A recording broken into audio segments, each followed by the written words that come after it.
Hello दोस्तों, हाजिर हूँ आपके फेवरेट कपल की एक और बहुत ही जबरदस्त मूवी के साथ। But before we continue the movie, do not forget to like the video and subscribe to my channel. क्योंकि फर्स्ट सीन में हम लुइन को देखते हैं जो एक गाड़ी के सामने खड़े होकर फोन पर बात करते हुए कह रही थी, मैं जानती हूँ कि कुछ ही टाइम में डायरेक्टर पहुँच जाएंगे।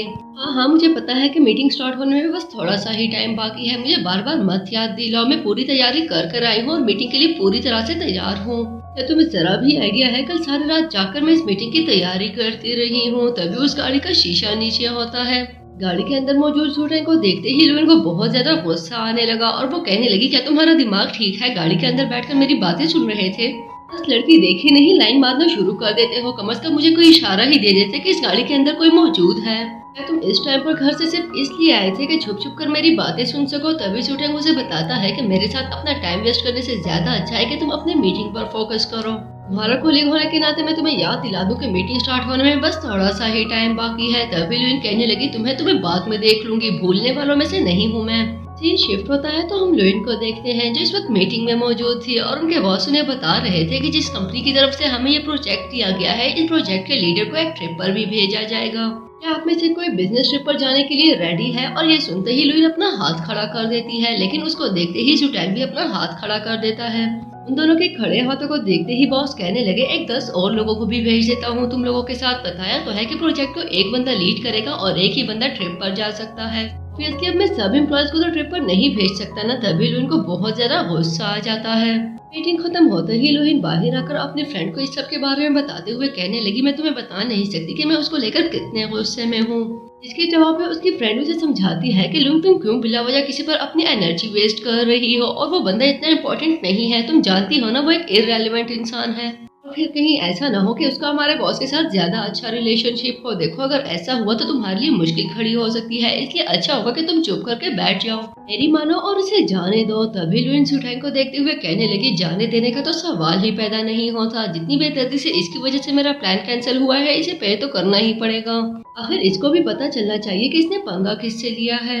कुछ देर बाद सुटैंग वहाँ से जा रहा था, तभी लुइन उसका रास्ता रोक लेती है, जिस पर वो पूछने लगा कि तुम क्या कर रही हो। लुइन उसे कहने लगी, क्या तुम्हें जाने की बहुत जल्दी है? जिस पर वो पूछता है कि आखिर तुम चाहती क्या हो। तभी लुइन उसे कहने लगी, तुम खुद को बहुत तेज समझते हो ना, मुझे आउटस्मार्ट करने की कोशिश कर रहे थे तो क्यों ना एक बैट लगाई जाए। अगर तुम्हें मुझसे डर नहीं लग रहा तो मैं तुम्हें हराना चाहती हूँ। तभी सुटैंग कहने लगा, ठीक है, मैं बैट लगाने के लिए बिल्कुल रेडी हूँ। कुछ देर में लुइन सुटैंग को लेकर एक मॉल पहुंच चुकी थी और उसे कहने लगी, मैं चाहती हूँ कि तुम यहाँ पर मेरे लिए डॉल को कैच करो, देखते हैं कौन ज्यादा डॉल्स कैच करता है। सुटैंग उसे बताता है कि मैं इस गेम में बहुत बुरा हूँ, जिसके जवाब में लुइन कहने लगी, मेरे लिए वो मैटर नहीं करता, और अगर तुम इसमें बुरे हो तो तुम्हें हराना और भी आसान हो जाएगा। मुझे बस देखना है कि तुम मेरे लिए डॉल कैच कर पाते हो या नहीं। जबकि खुद वो सुटैंग की यूएसबी में मौजूद सारा डाटा अपने लैपटॉप में ट्रांसफर कर रही थी और मन ही मन में सोच रही थी, तुम्हें बहुत जल्द रियलाइज हो जाएगा कि तुम अपना सारा प्रोजेक्ट खो चुके हो। सुटैंग डॉल को कैच करने की सरतोड़ कोशिश कर रहा था, जबकि लुइन उसका प्रोजेक्ट अपने लैपटॉप में ट्रांसफर करते हुए सोच रही थी कि मैं तो ट्रिप पर जरूर जाऊंगी और तुम्हारे प्रोजेक्ट के थ्रू जाऊंगी। खुद को बहुत स्मार्ट समझते हो ना। कितनी खुशी हो रही थी तुम्हें ये सोचकर कि तुमने मुझ जैसी लड़की को कितनी आसानी से पीछे कर दिया। लेकिन तुम्हें पता होना चाहिए था कि मुझ जैसी लड़की तो कबर तक अगले का पीछा करती है, दोस्ती और दुश्मनी दोनों में आखिर तक निभाती हूँ। बस एक दफा ये सारा प्रोजेक्ट मेरे लैपटॉप में ट्रांसफर हो जाने दो, उसके बाद तुम देखो मैं तुम्हें किस तरह खून के आंसू रुलाती हूँ। तभी उसे सुटैंग की आवाज आती है जो उसे बता रहा था कि मैंने डॉल को कैच कर लिया, और इस पर लुइन को काफी हैरानी हुई। तभी वो सुटैंग से कहने लगी, तुमने मुझे बताया था कि तुम्हें ये गेम खेलना बिल्कुल नहीं आती और तुम इसमें बहुत बुरे हो, लेकिन देखो तुमने डॉल को कैच कर लिया। तभी सुटैंग उससे पूछता है कि क्या वो लैपटॉप तुम्हारा है? देखो वो बच्चा तुम्हारे लैपटॉप से कुछ डिलीट कर रहा है। तभी लुइन अपने लैपटॉप तक पहुंचती है, लेकिन इससे पहले ही वो बच्चा अपना काम कर चुका था। इतनी एनर्जी और इतना टाइम वेस्ट करने के बाद भी लुइन के हाथ कुछ नहीं आया था। वो बच्चा उसकी सारी मेहनत पर पानी फेरकर वहां से चला गया था। तभी लुइन बहुत ज्यादा फ्रस्ट्रेट हो रही थी। सीन में हम लुइन को देखते हैं जो इस वक्त अपने ऑफिस में मौजूद थी। तभी उसको देखते हुए उसके फ्रेंड सोच रही थी कि तुम्हारा मसला क्या है, तुम इतनी डल क्यों लग रही हो, ऐसे लगता है जैसे तुम्हारी नींद पूरी नहीं हुई। इसके जवाब में लुइन उससे कहने लगी, देखो मेरे सामने ज्यादा बातें मत करना, कहीं ऐसा ना हो कि गुस्से में आकर मैं तुम्हारा गला दबा दूं। मैं तुम्हें बता नहीं सकती कि आज मुझे कितनी फ्रस्ट्रेशन फील हो रही है। सोचो जरा, आप सारी रात बैठकर एक प्रोजेक्ट तैयार करो और वो पूरा प्रोजेक्ट आपके हाथों से चला जाए। फिर आप सारी रात जाकर एक प्लान बनाओ, लेकिन कोई कुछ ही टाइम में आपके उस सारे प्लान को वेस्ट कर दे। ये समझ नहीं आ रही कुछ लोग इतनी आसानी से कैसे जीत सकते हैं, लेकिन उन्हें भी पता होना चाहिए कि लुइन से हर बार जीतना कोई आसान काम नहीं है। मेरी 2 रातें बगैर नींद की गुजरी हैं और दोनों ही दफा मैं अपने टारगेट्स को अचीव करने में कामयाब नहीं रही। कम से कम इसके लिए तो तुम्हें जरूर जवाब देना होगा ज़ुटेंग, तुम्हें इतनी आसानी से जाने देने वाली नहीं हूँ मैं। की बार तुम्हारे साथ वो करूंगी कि तुम लुइन नामी हर लड़की से भागते फिरोगे। तभी उसकी नजर ज़ुटेंग पर जाती है, जिस वक्त अपना काम करने में बिजी था। तभी लुइन उसे कहने लगी, क्या तुम मेरे साथ ड्रिंक करने के लिए जाओगे? मेरा ख्याल है हमें एक साथ टाइम स्पेंड करना चाहिए, तुम मेरी कंपनी को एंजॉय करोगे। सीन शिफ्ट होता है तो हम ज़ुटेंग को देखते हैं, जिस वक्त ड्रिंक कर रहा था, जबकि उसी बार के बाहर बैठी लुइन उसका डाटा ट्रांसफर करने में बिजी थी।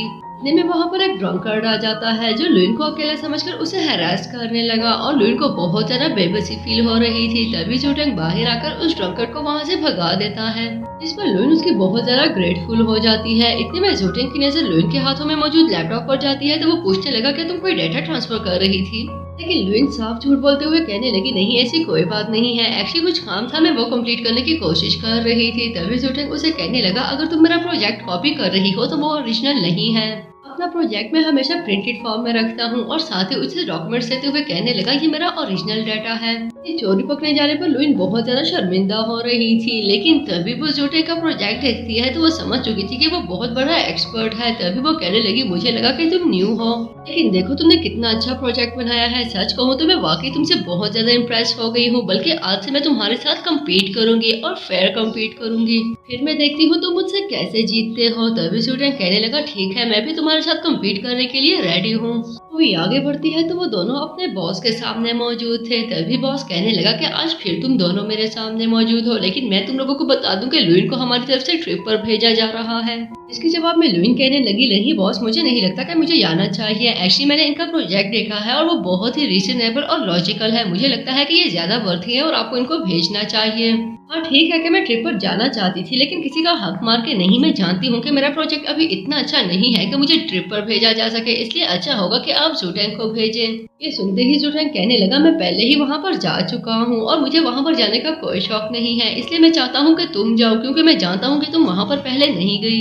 लुइन उससे पूछती है, अगर तुम पहले ही वहाँ पर जा चुके थे तो फिर तुमने सबके सामने हाथ क्यों खड़ा किया और ऐसे क्यों शो करा रहे थे जैसे तुम वहाँ पर जाना चाहते हो? जिस पर ज़ुटेंग बताता है कि एक्चुअली मैं एम्प्लॉयज का इंटरेस्ट डेवलप करना चाहता था। मैं जानता था कि हम दोनों को इस ट्रिप के लिए कम्पीट करता हुआ देखकर बाकी एम्प्लॉयज का भी इंटरेस्ट डेवलप होगा और वो अच्छे से काम करने की कोशिश करेंगे। बस ये मेरी तरफ से एक छोटी सी कोशिश थी।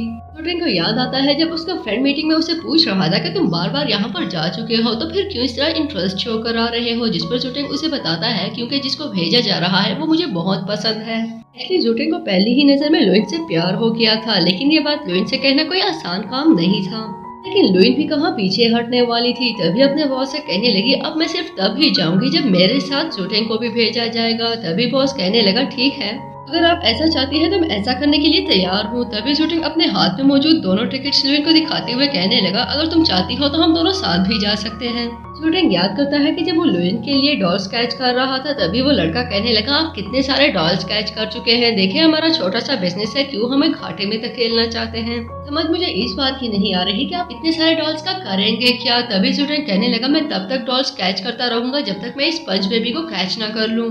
तभी वो लड़का पूछने लगा कि आखिर इस स्पंज बेबी में इतना खास क्या है? जिसके जवाब में ज़ुटेंग उसे बताता है, ये स्पंज बेबी उसको पसंद है जो मुझे पसंद है। इसी दौरान ज़ुटेंग की नजर बेख्तियार सामने बैठी लुइन पर चली जाती है।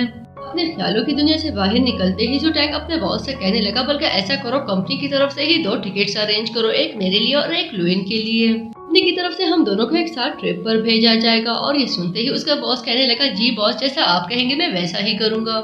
ज़ुटेंग के लिए बॉस का वर्ड सुनते ही लुइन बहुत ज्यादा शॉक हो जाती है। तभी ज़ुटेंग कहने लगा, माफ करना, लेकिन अपने एम्प्लॉयज के बीच में कुछ वक्त बिताने के लिए मुझे अपनी आइडेंटिटी छुपानी पड़ी। सीरीज के नेक्स्ट एपिसोड में हम ज़ुटेंग को देखते हैं जो अपनी गाड़ी से उतरता है। तभी एक बच्चा आकर उसके घुटनों से लिपटते हुए कहने लगा, बाबा बाबा प्लीज मुझे अपने साथ ले जाए, मैं आपके बगैर नहीं रह सकता।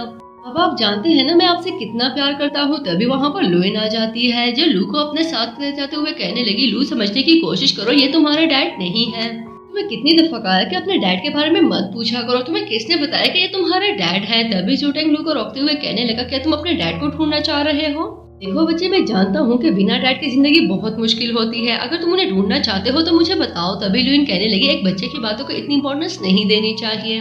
और वैसे भी इनके डैड कोई भी हो, कम से कम आप तो नहीं है। लुइन लू को लेकर वहाँ से जा चुकी थी। तभी जूटेंग अपने मैनेजर से कहने लगा, क्या तुमने उस बच्चे की बातें सुनी? वो मुझे बाबा बाबा बोलकर पुकार रहा था। मुझे समझ नहीं आ रही उसे कैसे पता चला होगा कि मैं उसका बाबा हूँ। कहीं सच में ये मेरा बच्चा तो नहीं? के जवाब में मैनेजर जूटेंग से कहने लगा, वो बच्चा करीबन 2 साल का लग रहा था, जबकि आपके ब्रेकअप को 3 साल हो चुके हैं। अगर वो आपका बेटा है तो ये कोई इम्पॉसिबल बात नहीं है। मुझे लगता है कि हमें इस बात की इन्वेस्टिगेशन करनी चाहिए। ये सुनते ही जूटेंग बहुत ज्यादा इमोशनल हो जाता है और वो चिल्ला चिल्ला कर कहने लगा, मुझे मेरा बच्चा चाहिए, तुम अभी जाकर इन्वेस्टिगेशन कराओ। अगर तो ये मेरा बच्चा है तो मैं उसकी रिस्पॉन्सिबिलिटी उठाने से बिल्कुल भी पीछे नहीं हटूंगा। नेक्स्ट सीन में हम लुइन को देखते हैं, जो इस वक्त लू को अपनी गोद में बिठाकर उसे फोन दिखा रही थी, जबकि लू फोन में मौजूद पिक को देखते हुए कह रहा था, बाबा बाबा प्लीज वापिस आ जाए। तभी लुइन अपनी फ्रेंड से कहने लगी, देखो जरा, इन बच्चों को गधों घोड़ों में भी अपना बाप नजर आता है। उसकी फ्रेंड कहने लगी, मैं देख रही हूँ लुइन, तुम्हारा बेटा अपने बाबा को बहुत ज्यादा मिस करता है। तुम्हारी बैड लक है कि तुम्हारी प्रेगनेंसी के बाद तुम्हारे बॉयफ्रेंड तुम्हें छोड़कर चला गया। जिस पर लुइन कहने लगी, मेरे बॉयफ्रेंड का तो नाम भी मत लेना, उसकी तो मैं शक्ल देखना भी पसंद ना करूं। रही बात लू की, तो इसे तो मैं अकेले भी पाल सकती हूँ। सीन शिफ्ट होता है तो लुइन अपने ऑफिस में मौजूद थी। तभी वहाँ पर मैनेजर आ जाती है। मैनेजर को देखते ही लुइन कहने लगी, आप तो इस बात पर बहुत जोर दे रही थी कि सभी एम्प्लॉयज को यूनिफॉर्म में आना चाहिए, लेकिन देखिए आप खुद इतनी तैयार होकर आई हैं जैसे यहाँ पर मेरा वलीमा होने वाला हो। क्या आप बताना पसंद करेंगी कि आपका यूनिफॉर्म कहाँ पर है और आपका ID कार्ड कहाँ पर है? इसके जवाब में मैनेजर कहने लगी, वैसे तो मैं तुम्हें जवाब देना पसंद भी ना करूं और ना ही मैं तुम्हें जवाब देने की पाबंद हूं, लेकिन आज मेरा मूड बहुत अच्छा है तो चलो तुम्हें बता ही देती हूँ। आज मैं स्पेशल गेटअप और स्पेशल मेकअप के साथ आई हूँ, क्योंकि क्या तुम्हें पता है आज हमारे प्रेसिडेंट की बर्थडे है और उनके लिए तैयार होना तो बनता है। तुम जानती हो ना, उनका मूड अच्छा होना चाहिए, तभी हमें प्रमोशन मिलेगी। ऑफिस में इंटर होते ही जब हमारे प्रेसिडेंट की नजर मुझ जैसी खूबसूरत लड़की पर जाएगी तो तुम देखना उनका मूड खुद ब खुद ठीक हो जाएगा। और फिर सारा दिन उनके इस अच्छे मूड को मेंटेन कैसे रखना है ये भी मैं बहुत अच्छे से जानती हूँ। बस एक दफा प्रेसिडेंट को ऑफिस आ जाने दो, उसके बाद तुम देखो मैं करती क्या हूँ। जानती हूँ आज मैं इतनी खूबसूरत लग रही हूँ कि एक दफा मुझ पर नजर लगने के बाद वो मुझे नजर हटा ही नहीं पाएंगे और दीवारों की तरह मेरे पीछे पीछे चल पड़ेंगे। ये बात सुनते ही लुइन उसका मजाक उड़ाते हुए कहने लगी, तुम और खूबसूरत, क्या तुम्हारा दिमाग हिल गया है? क्या तुम्हें लगता है कि तुम खूबसूरत हो और तुम इस बात पर सच में यकीन कर लेती हो? थोड़ी बहुत कोई हार्ड वर्किंग होगी तुम, इसलिए तुम्हें मैनेजर की पोजीशन मिल गई है, वरना तुम जैसी लड़की से तुम्हें अपनी कॉफी बनवाना भी पसंद ना करूं। और एटीट्यूड तुम ऐसे दिखाती हो जैसे पहाड़ों और समुद्रों की सारी खूबसूरती तुम्हारे चेहरे पर हो।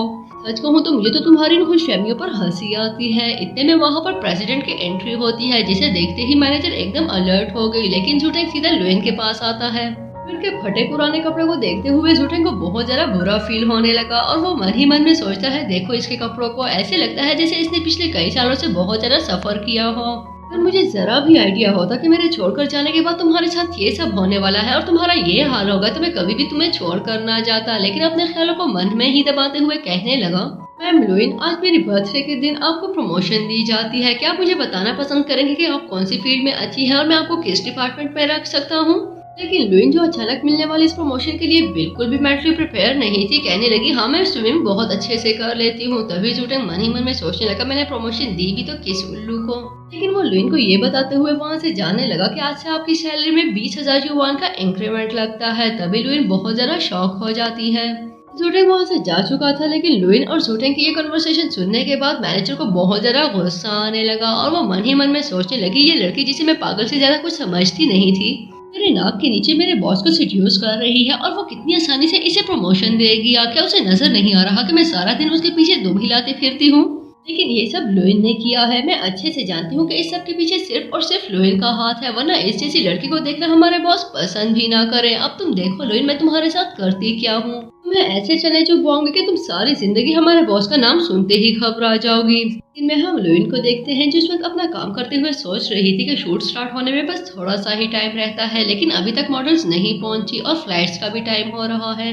अगर फ्लाइट स्टार्ट होने से पहले हमारी मॉडल्स ना पहुंची तो हमें शूट कैंसिल करना पड़ेगा, जबकि हमें आज ही ऐड देना है। मुझे किसी भी तरह करके मॉडल्स को अरेंज करना होगा, वरना बहुत बड़ी प्रॉब्लम हो जाएगी। में वहाँ पर मैनेजर आ जाती है, जो लुइन से कहने लगी, क्या एयरपोर्ट पर शूट कराने का आइडिया तुम्हारा था? जिस पर लुइन कहने लगी, हाँ मुझे लगा कि ये अच्छा लगेगा और हमें ऐसा करना चाहिए।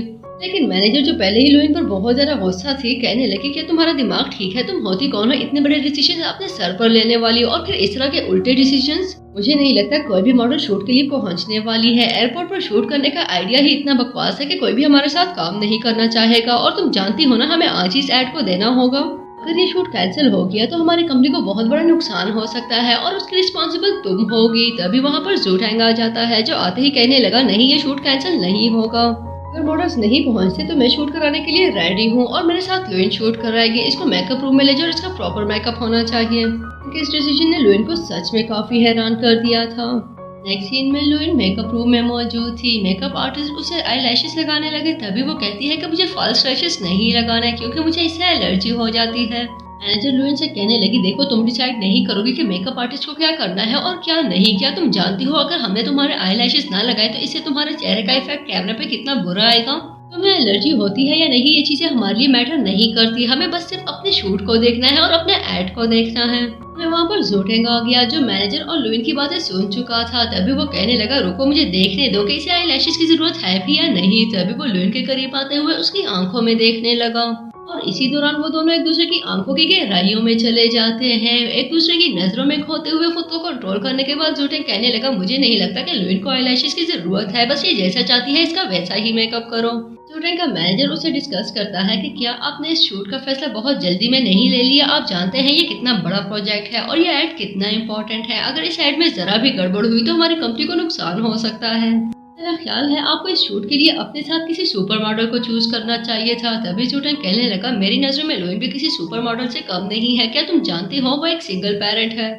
ऐसी लेडीज ही हमारी सोसाइटी की हीरोज होनी चाहिए। मेरा ख्याल है कि उसको एक बहुत बड़ा रिवॉर्ड मिलना चाहिए और ये सब मैं सिर्फ इसलिए कर रहा हूँ क्योंकि इस प्रोजेक्ट के लिए उसे एक्स्ट्रा पैसे दिए जाएंगे, जिससे उसे अपने बच्चे को पालने में आसानी होगी। कम से कम इतना छोटा सा रिवॉर्ड तो हमारी सोसाइटी की हर लड़की डिजर्व करती है। मुझे लगता है कि हमें अपनी सोसाइटी में सभी फीमेल्स का ख्याल रखना चाहिए। सबसे बड़ी बात हो सकता है लू मेरा बच्चा हो। मैं और लुइन पास्ट में रिलेशनशिप में थे, लेकिन फिर भी हमारा वेडिंग फोटोशूट कभी नहीं हो सका। इस बहाने मेरा वो ड्रीम भी पूरा हो जाएगा। कुछ ही देर में लुइन फोटोशूट के लिए रेडी हो चुकी थी। वो वेडिंग ड्रेस में बहुत प्यारी लग रही थी और ये बात सभी लोग बहुत अच्छे से ऑब्जर्व कर रहे थे। तभी ज़ूटैंग उसके पास आ जाता है। फोटोग्राफर उन दोनों को एक दूसरे के करीब आने के लिए कहता है। तभी ज़ूटैंग उसके काफी करीब आ जाता है। कुछ ही देर बाद फोटोग्राफर कहने लगा, अब आपको इन्हें प्रपोज करना होगा।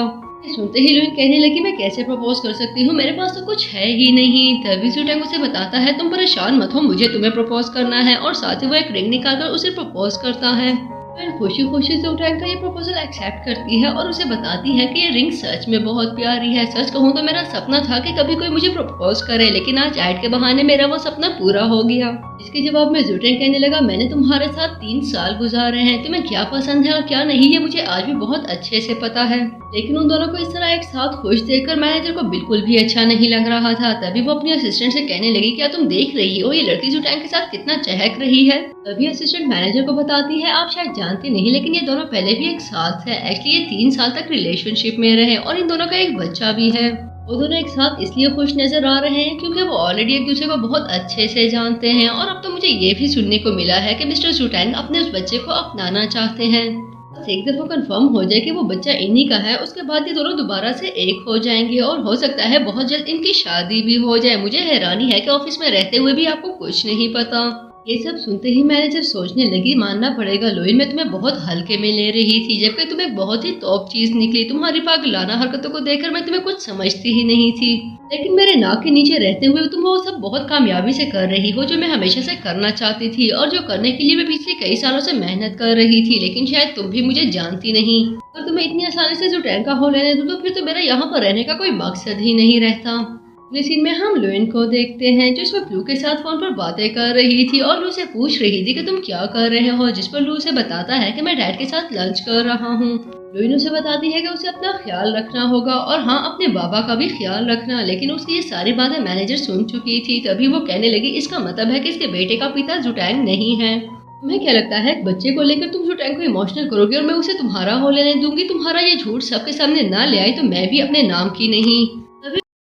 तभी मैनेजर लुइन को हाथ से पकड़ के सभी एम्प्लॉयज के सामने ले आती है। लुइन उसे पूछने लगी, ये तुम क्या कर रही हो, क्या तुम्हारा दिमाग खराब हो गया है? लेकिन मैनेजर कहने लगी, आज तुम्हारा झूठ सबके सामने आएगा। इतने में वहाँ पर ज़ूटैंग आ जाता है, जो आते ही पूछने लगा, ये सब क्या हो रहा है? जिस पर मैनेजर बताती है कि आप जानती है ये लड़की आपसे झूठ बोल रही है, इसने आपसे झूठ बोला कि इसका बेटा आपका बच्चा है। लेकिन एक्चुअली वो इसके बेस्ट फ्रेंड का बेटा है। तभी सूटेंग लुइन से पूछने लगा क्या ये बात सच है, जिस पर लुइन कहने लगी तो इसका मतलब है आप मेरे साथ इतनी मेहरबानियां सिर्फ इसलिए कर रहे थे क्योंकि आपको लगा कि लू आपका बच्चा है। मैनेजर सूटेंग को बताती है कि इस लड़की की नजर आपकी पोजीशन और आपकी कंपनी आपके बैंक बैलेंस पर थी और आपको फंसाने के लिए इसने एक बच्चे का सहारा लिया और आपसे झूठ बोलती रही कि वो बच्चा आपका है। सूटेंग मुझे तो आप पर भी हैरत होती है, बिना सोचे समझे उसको रिंग तक पहना दी।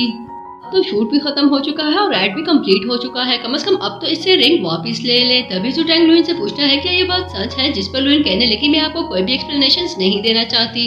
लुइन रिंग उतारकर वहाँ से जाने लगी। तभी सूटेंग उसे रोकता है और मैनेजर से कहने लगा तुमने बिला वजह वो इन्वेस्टिगेशन की है जो मैंने तुम्हें कभी करने के लिए कहा ही नहीं था। मुझे कभी नहीं लगा था कि वो मेरा बेटा है और ना ही वो मेरा बेटा हो सकता है, लेकिन फिर भी मैं लुइन की हेल्प कर रहा था क्योंकि मैं जान गया था कि वो एक सिंगल मदर है। तभी सूटेंग अपने गार्ड्स को बुलाकर मैनेजर को अरेस्ट करवा लेता है। मैनेजर को लेकर जाया जा चुका था। तभी लुइन सूटेंग से कहने लगी देखो लू मेरा बेटा है, उसका बाप कौन है ये बात मैं तुम्हें बताना पसंद नहीं करती। तभी सूटेंग कहने लगा मुझे बिल्कुल भी ये जानने में कोई इंटरेस्ट नहीं है कि उसका बाप कौन है और कौन नहीं। साथ ही वो रिंग लुइन को दोबारा पहनाते हुए कहने लगा ये मैंने सिर्फ तुम्हें शूट के बहाने नहीं पहनाई थी, तुम्हें इसलिए पहनाई थी क्योंकि मैं सच में तुम्हें प्रपोज करना चाहता था और मैं चाहता था कि तुम मुझसे शादी करो। लुइन क्या तुम मुझसे शादी करना चाहोगी, जिस पर लुइन कहने लगी इसका मतलब है एक और प्रपोजल। मुझे तो समझ नहीं आ रही कि मैं इन प्रपोजल्स को मना कैसे करूं, अब तो इन प्रपोजल्स का नाम सुनते ही मुझे चक्कर आने लगते हैं।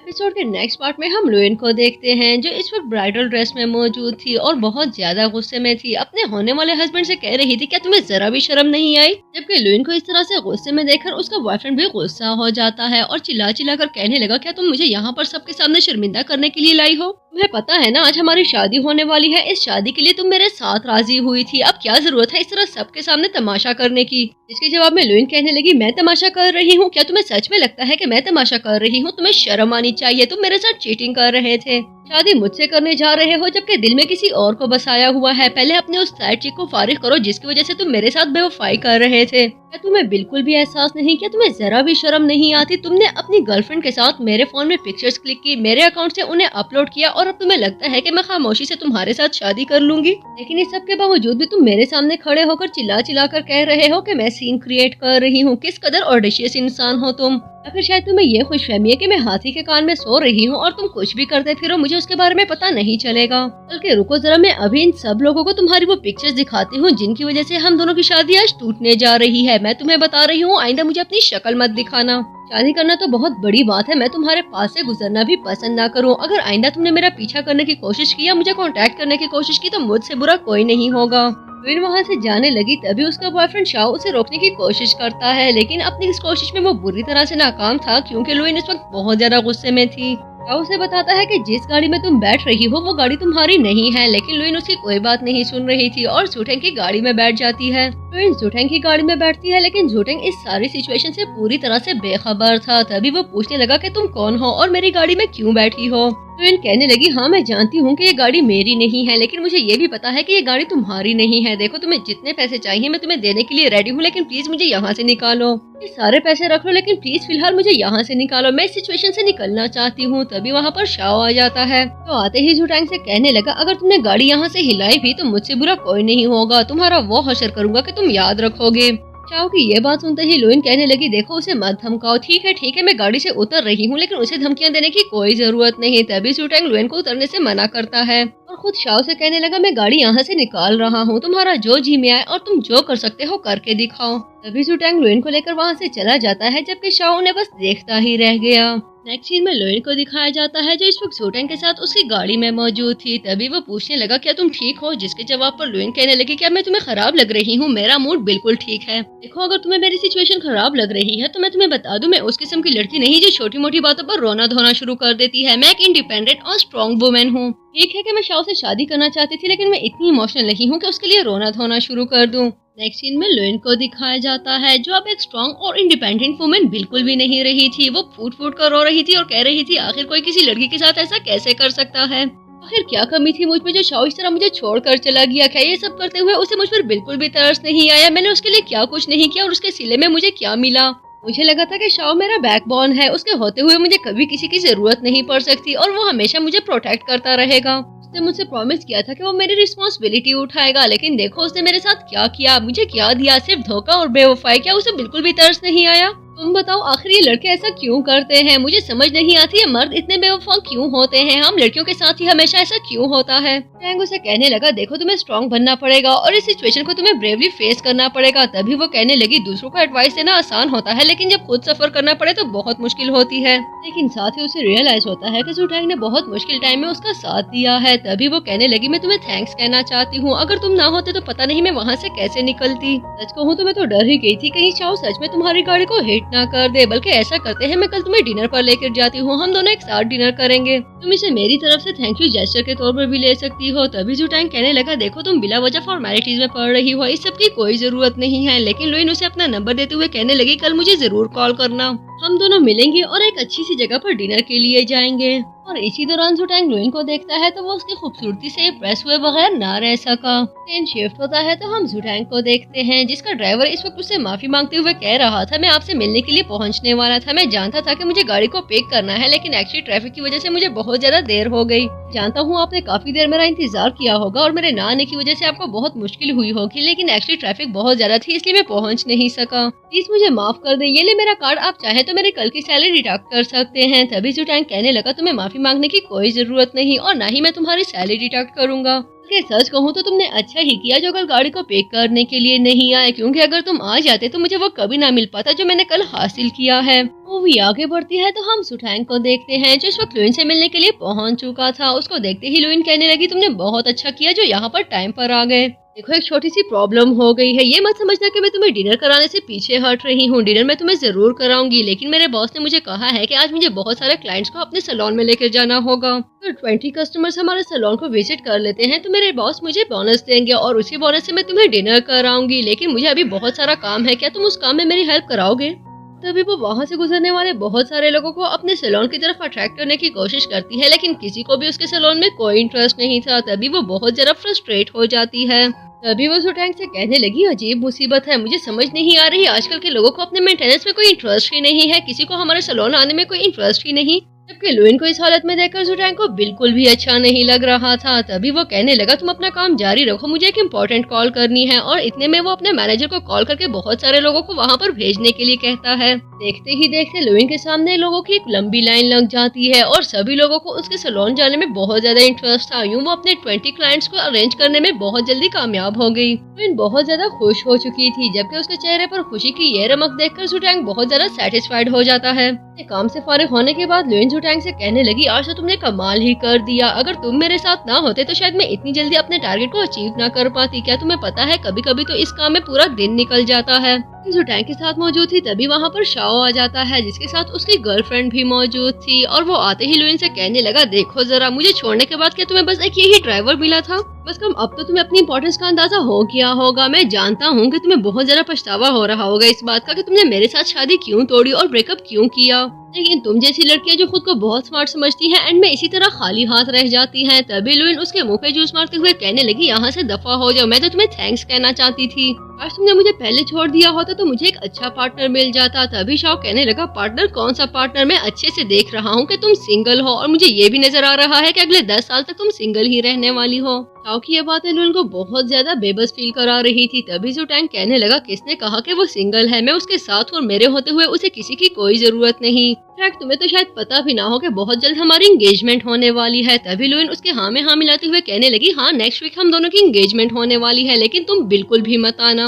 ये सुनते ही शाओ वहाँ से जाने लगा। तभी लुइन जू टैंग को एक थप्पड़ मारते हुए कहने लगी, क्या जरूरत थी इतना बढ़ चढ़कर झूठ बोलने की? अपनी शक्ल देखिए, तुमने किसने कहा कि मैं तुमसे एंगेजमेंट करने वाली हूँ? तभी जू टैंग उसे एक्सप्लेन करता है कि मैं तो सिर्फ तुम्हारे एक्स के सामने तुम्हारा इमेज मेंटेन कर रहा था। अगर उसे पता चल जाता कि तुम सिंगल हो तो वो तुम्हें कहीं का ना छोड़ता और तुम्हें बार बार बुली करता। लुइन कहने लगी, कहीं ना कहीं शाओ की बात मुझे बिल्कुल सही लग रही है, मुझे खुद को तवज्जो देनी होगी, कहीं ऐसा ना हो कि वाकई आने वाले 10 सालों के लिए मैं सिंगल रह जाऊं। मुझे अपने बालों, अपनी आंखों, अपने नेल्स, हर चीज को इम्पोर्टेंस देनी होगी। जू टैंग उसे रोकते हुए कहने लगा, तुम्हें अपने बालों, अपनी आंखों, अपनी किसी भी चीज को कोई इम्पोर्टेंस देने की कोई जरूरत नहीं। तुम जैसी हो बहुत प्यारी हो, जिसे तुम्हें एक्सेप्ट करना होगा तुम्हें इसी हालत में कर लेगा। और तभी लुइन को अपनी सेल्फ इम्पोर्टेंस का अंदाजा होता है और वो कहने लगी, तुम्हारी बात सही है, मुझे कुछ भी करने की कोई जरूरत नहीं, जिसे मुझे पसंद करना है इसी हालत में कर ले और अब मुझे रोने धोने की भी कोई जरूरत नहीं। मूवी के लास्ट सीन में लुइन को दिखाया जाता है जो जू टैंग के साथ एक होटल पहुंचती है तो वहाँ पर शाओ पहले ही अपने बहुत सारे फ्रेंड्स के साथ मौजूद था।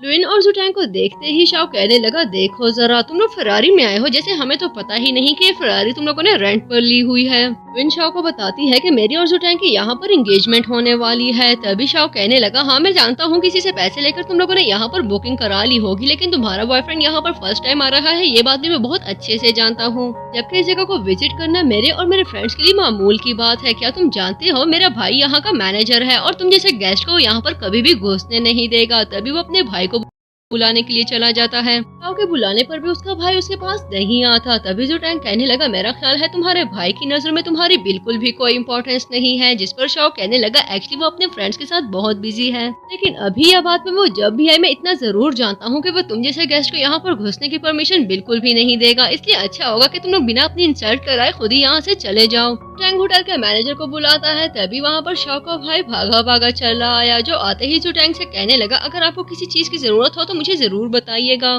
जुटैंग मैनेजर को बताता है कि तुम्हारा भाई तुम्हारे पावर को मिसयूज कर रहा है, तुम्हारे रेफरेंस का गलत इस्तेमाल कर रहा है और मेरा ख्याल है कि तुम्हें इस तरह के कामों से इसे रोकना चाहिए। तभी मैनेजर शाओ से कहने लगा, देखो मैंने अब तक तुम्हारी सारी गलतियों को बर्दाश्त किया है, लेकिन मैं तुम्हें वार्न कर रहा हूँ कि मिस्टर जुटैंग को नाराज करने की गलती बिल्कुल भी मत करना, वरना मैं तुम्हारा बिल्कुल भी लिहाज नहीं करूंगा। शाओ मैनेजर से पूछता है कि आखिर तुम जुटैंग को इतनी इंपॉर्टेंस क्यों दे रहे हो, जिस पर वो बताता है कि एक बहुत बड़ी कंपनी की चेन का प्रेसिडेंट है और इसे नाराज करके हम अपनी होटल के एक बड़े क्लाइंट को खो देंगे। ये सुनते ही शाओ बहुत ज्यादा शॉक हो जाता है और उसे रियलाइज होता है कि जुटैंग की अब तक की कही हुई सारी बातें सच थी। शाओ को नीचे दिखाने के बाद जुटैंग जान चुका था कि वो लुइन का टारगेट अचीव कर चुका है। तभी वो लुइन से कहने लगा, मेरा ख्याल है लुइन, ये जगह अब हमारी एंगेजमेंट के काबिल नहीं रही, मुझे लगता है कि हमें किसी और अच्छी सी जगह पर चलना चाहिए। फरारी में वापस बैठते ही लुइन शाओ को वो एक्सप्रेशन दिखाती है जिससे उसे अपनी शिकस्त साफ तौर पर नजर आ रही थी। और इसके साथ ही हमारी जबरदस्त सी मूवी अपने एंडिंग को पहुंची। लेकिन अगर यहाँ तक पहुंच चुके हो तो वीडियो को लाइक करना और चैनल को सब्सक्राइब करना बिल्कुल भी मत भूलिएगा। मजीद ऐसी जबरदस्त चाइनीज मूवीज के लिए स्टे ट्यून्ड।